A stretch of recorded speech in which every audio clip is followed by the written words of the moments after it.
man lo in than kumani ba ti chuan chaw rual ka vai bel che zanga le som di le panga be kun tin plan fan nei ang kan ni a tlem lu tu ataka tho na tur kha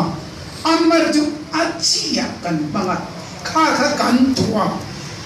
project kan siama del hi etangin a project paisa kan anoi tel kan tila akror tel kan tila akluk leding odin alo luta vai bil se zanga som ni panga chau chau ruana nei kan en ula sabronga terminal so chuma terminal lal soya terminal aminan voi du talo le Peter Titlangami Hall Indoor Stadium tita te Champayami Vanal Lome Indoor Stadium tite Henti engineer Motia Darwane kan panya Indira Gandhi Stadium in Ton Chua a drawing kan neya a poisa zong kan soi chua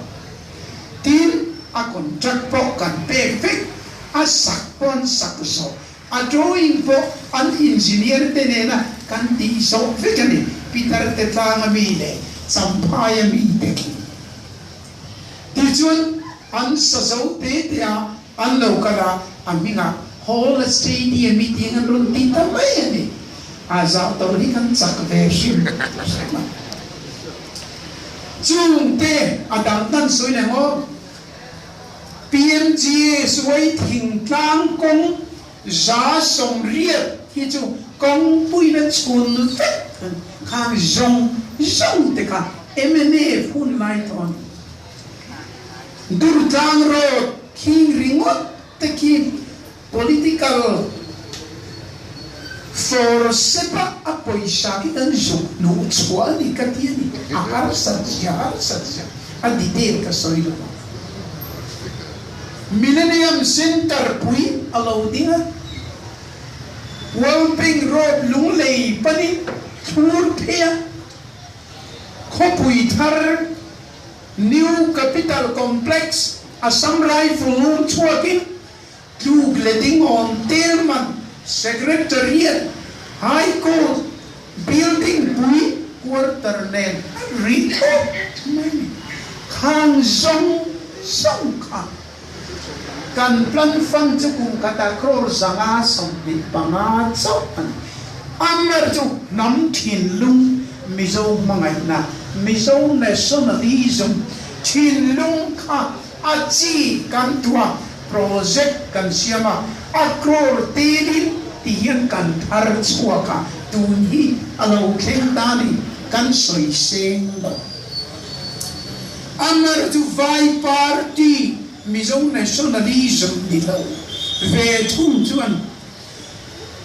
tram masa sang nile pariat tanga sang nile som le pathum kheng kunga an sarkara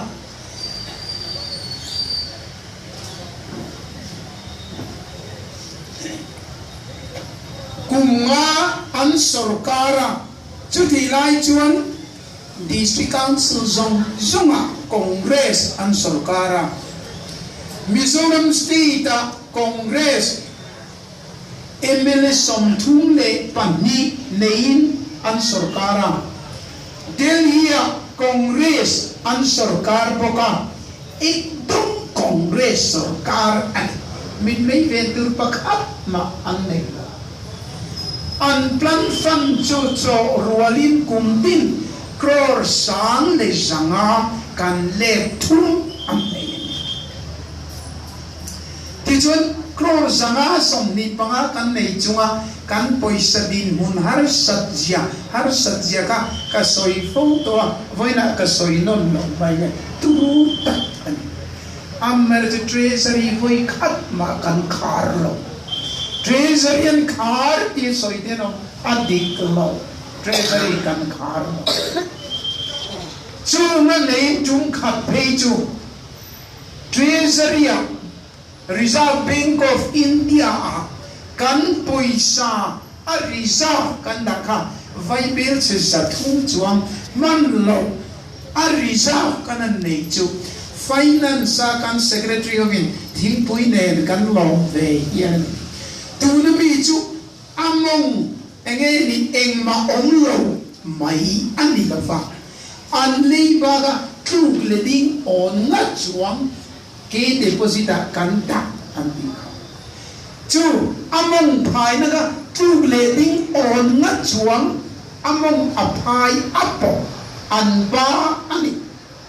chu treasury context ani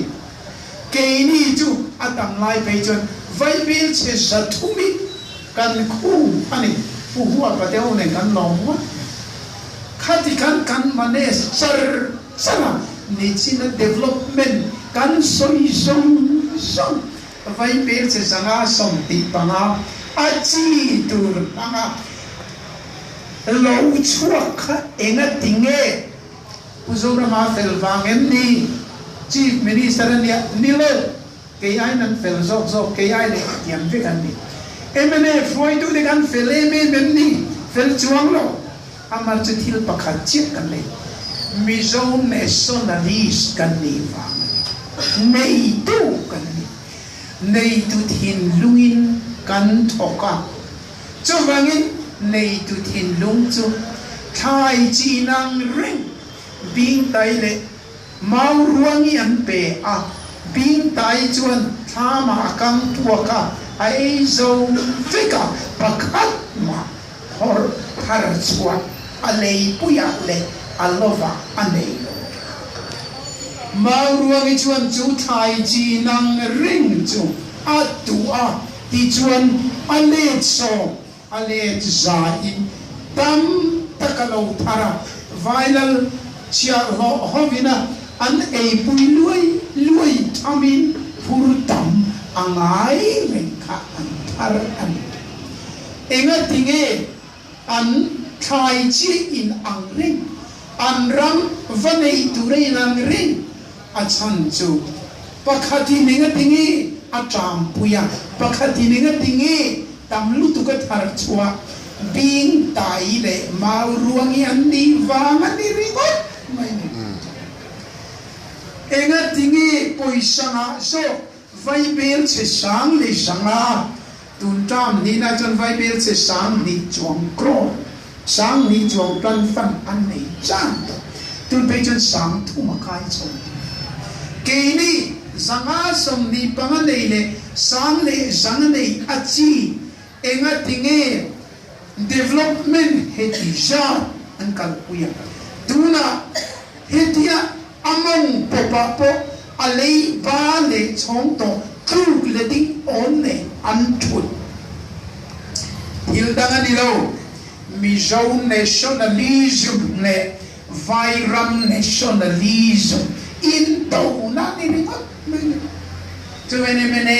kan fel big chuang lo nam thin lung kan bua nei tu ni na thin lung kan bua Mizo nationalist kan nia mau ruangi angin kan chinga ti chuan phur sa te ni na lo thar tamai an ni chu bing tai angin achi in an nei chunan kang puaka eneliupia nuam chen nam chumia zule sa antia ato pa chuan treasury kharangai tre pa farke kevinan kalpun achan chu Mizo nationalism hi an ma ni ong lo re na nam thin lung an nei lo wa ani mai chu wangin amamo per phai na ma poisa soi chua te na un chance a om poi an pi tin tu ma kallo tu an di chu an kallo va an to heten ril chamin an churingo mai ni chu chuani patla thil tam ta kaumang abu na ka zubda chu hei ringo poi Mizo nationalism nei tu tene Mizo nationalism nei velo te kari chu bin tai le maurungi patla khata han bu chun an ritli ani chu voina hian in nè kan sir lai thar lo lu te le kan party mi te zong zu hian a te khom hian en ula chu ti chu ni kan sa khua hum hal tura